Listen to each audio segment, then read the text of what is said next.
3 African leaders are due to meet in Sudan to resolve a long-running dispute over the sharing of Nile waters and the building of Africa's biggest hydroelectric dam, in Ethiopia. Sudan's state-owned news agency says a deal will be signed by the leaders of Sudan, Egypt, and Ethiopia. Egypt has opposed the Great Ethiopian Renaissance Dam, saying it would worsen its water shortages. Ethiopia says the dam will give it a fairer share of Nile waters. Last year, Ethiopia's parliament ratified a controversial treaty to replace colonial-era agreements that gave Egypt and Sudan the biggest share of the Nile's water. Egypt's then-president Mohamed Morsi said he did not want war, but he would not allow Egypt's water supply to be endangered by the dam. Mr. Morsi's successor, Abdul Fattah al-Sisi, has traveled to Sudan's capital Khartoum for talks over the dam with Ethiopia's Prime Minister Halemariam Desalegn and Sudan's President Omar al-Bashir. Veto power.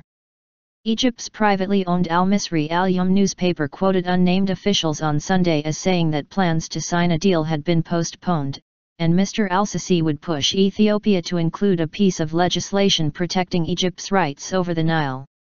However, Sudan's Suna news agency said a large number of foreign delegates, including officials from the African Union and Arab League, were expected in Khartoum for the signing ceremony. Ethiopia wants to replace a 1929 treaty written by Britain that awarded Egypt veto power over any project involving the Nile by upstream countries. Ethiopia says the $4.7 billion, pound 3.1 billion, dam will eventually provide 6,000 megawatts of power. Egypt was apparently caught by surprise when Ethiopia started diverting the Blue Nile, a tributary of the Nile, last year. Ethiopia says the river will be slightly diverted but will then be able to follow its natural course. Egyptian politicians were inadvertently heard on live TV last year, proposing military action over the dam.